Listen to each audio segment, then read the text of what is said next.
Okay, guys, wish me some serious luck.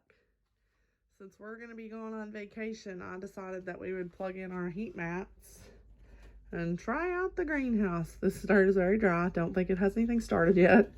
I just watered it right now. I just was filling trays. But basically, I'm either going to lose a lot of plants,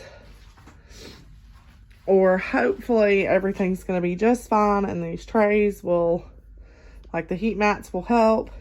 And I mean, the greenhouse works incredible because even right now it is still about 65 in here. Earlier it was right at 80. So I mean, it's definitely, it holds heat and it stays warm.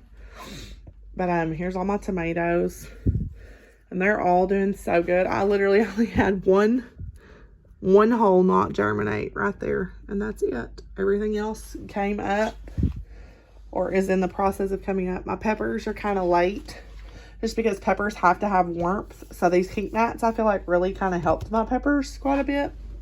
But literally all my tomatoes, oh, there's one more hole that doesn't have a tomato, but everything else is just doing super awesome.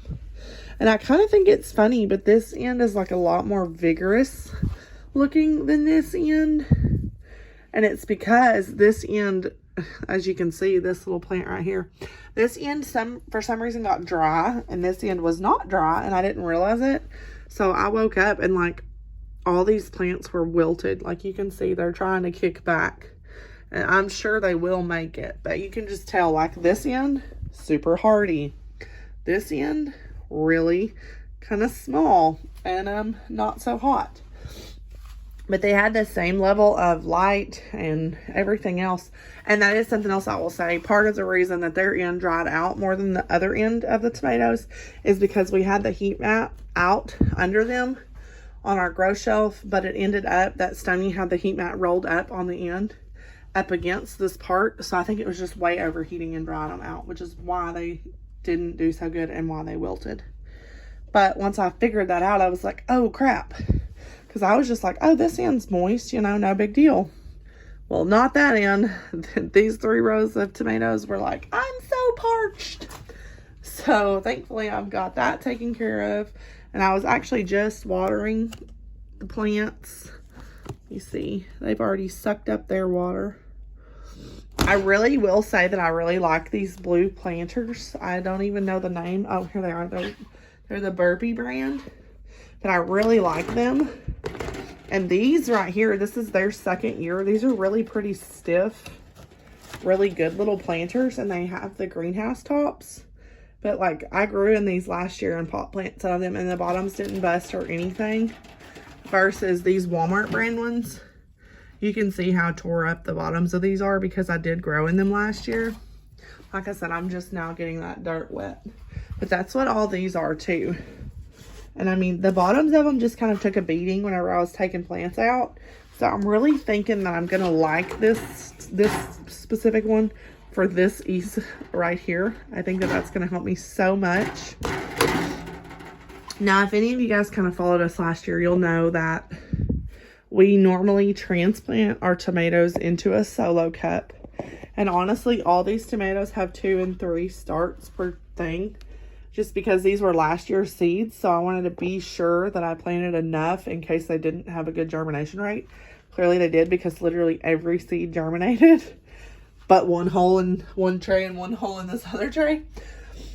But so I can do 2 things. I can either pinch off and kill the tomatoes who aren't the hardiest, or I can do something that I learned from Roots and Refuge, which is you just take these 2 plants, you have the dirt really moist, and then you will just kind of rip the dirt and the roots in 2, and then you have 2 plants every hole, 2 to 3. So then you're basically doubling or tripling that plant and the amount that you grew in this one little cube. But like I said, they will have to be transplanted to a solo cup or a larger container to be able to grow out until time to plant. And I do know a lot of you guys kind of have been following the greenhouse journey. I really love this greenhouse. We haven't got to do anything in it because we've just kind of been so busy with hospital stays and stuff. But today I was able to get my wire on here so that I could get this out here because we just didn't have anything on top of our shelves. But this is 2 foot wide spacing, which actually is going to work out just perfect because then the grow mat fits right inside. And I can either double up trays or triple up depending on how they're built. But I really think that this is going to work really well because one of our big deals was like we wanted it to have drainage because we had considered doing plyboard, and then we were like, well, that's not really the best idea. So right now we have air mattresses in here from our camping excursion. It started pouring down rain, so we just threw everything in here to get it in the dryer. But basically we have 2 12 foot by 2 foot runs, and then the back is a 2 foot by 6, which is in the middle because this is a 10 foot by 12 foot shed.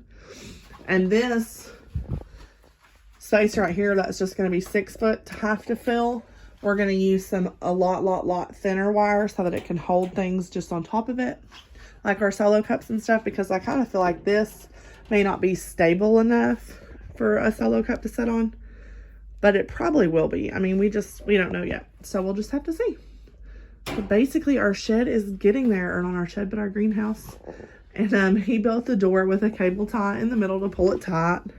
And he ended up putting like a gate latch on the outside, which does not work out because my children lock us in here, or like generally one of us is still outside, or we prop the door open. But we do have electric ran in here. Just popped it from the corner, ran it over the door. That way I could plug in these heat mats. But like I said, outside it's literally like in the 40s right now probably, and it's still going strong at, I don't know if it's going to clear up and let you see, but it's still going strong at 60, 62 in here. So I really feel like it's going to be okay. Y'all just pray with me that in the morning everything's okay. And now there is something I want to give you guys that's a little tip. A lot of times when you're seed starting, the top of your soil is all that I keep moist. Like I will only top water until they get bottom tap roots because that's just how I do it. And I have found this year that the best way to not displace your dirt or your seeds is like a little barbecue sauce bottle. And this right here, you can just squirt really gently. And that's literally how I've been top watering all of these plants until they finally got bottom roots. And like, I'll show you because they've got some pretty good roots on them right now. I'll use this little tray here. But they start putting on roots. See, look at the little guys. Really pretty quickly. So by that point, you really don't need to put a whole lot of water. And I will say that generally I'll come in and like dump things back out if I think that it's been watered too much. Like I'll be touching the soil because you'd rather have dry dirt than overwatered dirt.